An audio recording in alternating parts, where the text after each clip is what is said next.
Saudações, queridos irmãos e irmãs, e bem-vindo a esta reflexão de hoje que vamos partilhar sobre a segunda bem-aventurança que nos apresenta o Evangelho de São Mateus, capítulo 5 e versículo 4. Queridos irmãos e irmãs, bem-aventurado os que choram, pois serão consolados. Queridos irmãos e irmãs, a segunda bem-aventurança que nos apresenta São Mateus nos convida a refletir sobre a dor e o sofrimento que todos enfrentamos em algum momento de nossas vidas.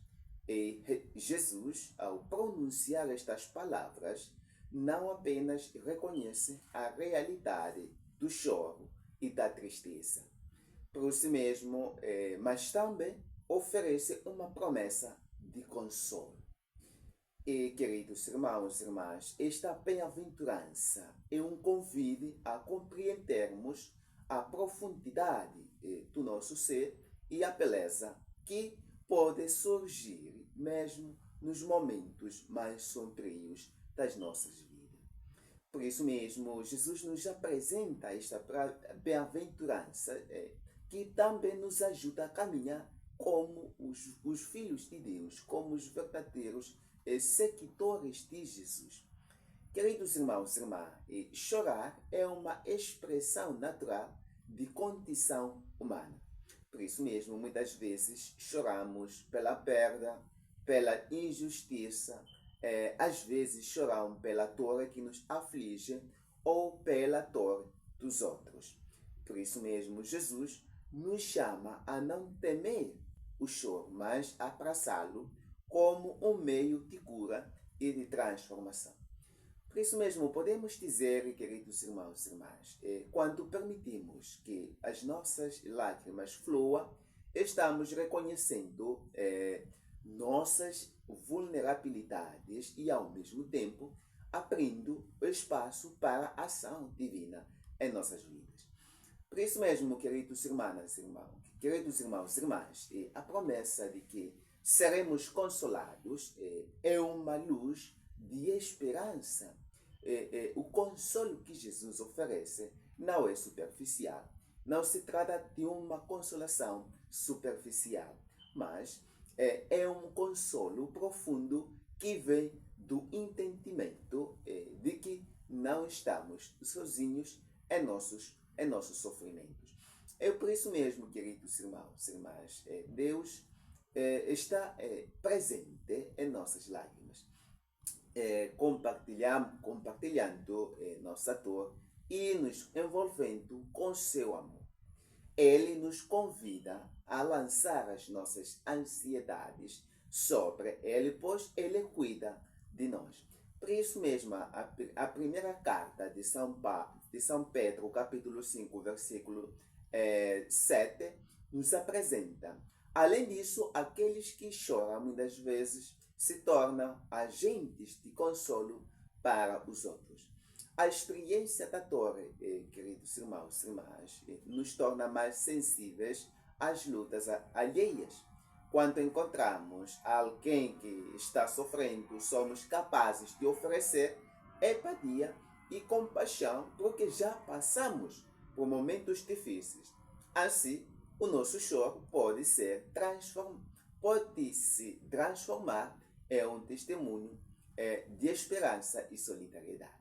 Portanto, queridos irmãos e irmãs, esta bem-aventurança, esta segunda bem-aventurança, nos ensina que o choro não é um sinal de fraqueza, mas uma parte importante do nosso crescimento espiritual. Por isso mesmo, cada lágrima é uma semente que pode germinar em alegria e paz.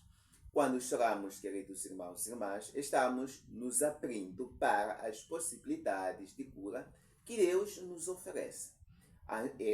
Por isso mesmo, podemos dizer que Ele transforma o nosso lamento em danças.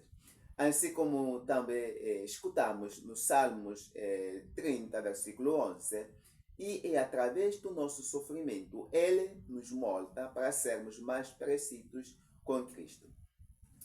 Então, convido a cada um de vós, queridos irmãos e irmãs, que hoje que sejamos e que vamos, então, acolher as nossas lágrimas e permitir que elas nos conduzam ao consolo divino. Que possamos ser aqueles que, ao chorar, não apenas buscam consolo para si, mas também se tornam portadores de consolo para o mundo. Que a nossa dor seja um canal para a graça e a misericórdia de Deus e que possamos sempre lembrar que, mesmo nas horas mais escuras, a luz da esperança brilha intensamente. Por isso mesmo, queridos irmãos e irmãs, que neste dia eu desejo que Deus te console, que Deus te fortaleça e Deus também te ajude a crescer nesta bem-aventurança que Jesus nos apresenta no Santo Evangelho de São Mateus, capítulo 5, versículo 4. Bem-aventurados os que choram, pois serão consolados. Então, queridos irmãos e irmãs, que esta consolação de Deus, que o teu choro, que o teu sofrimento, que as suas batalhas deste dia, que Deus te console, que Deus te fortaleça, que Deus te anime, que Deus te conceda a alegria de viver, de partilhar o seu amor. Este momento propício de sentir, de viver esta bem-aventurança, possas sentir esta presença de Deus na sua vida, mas também possas contagiar este amor, esta bem-aventurança na vida daqueles que estão perto de ti, que vivem ao seu lado, que vivem aqueles que cruzam o teu caminho, para que verdadeiramente sejais esta pessoa que ajuda, que caminha, que fortalece aos demais, que necessita de sentir o amparo, que necessita de sentir o amor de Deus, que precisa de sentir a consolação divina na sua vida. Que neste dia Deus te acompanhe e te abençoe, que também Deus te fortaleça neste momento propício de renovação espiritual. Não se esqueça partilhar e também comentar e conta-nos a sua experiência e como tem sido, como tens vivido esta segunda bem-aventurança na sua vida, na sua comunidade e na sua família. Que Deus te abençoe, queridos irmãs e irmãos, que Deus te fortaleça e sempre esteja no meio, guiando os teus trabalhos deste dia. Amém.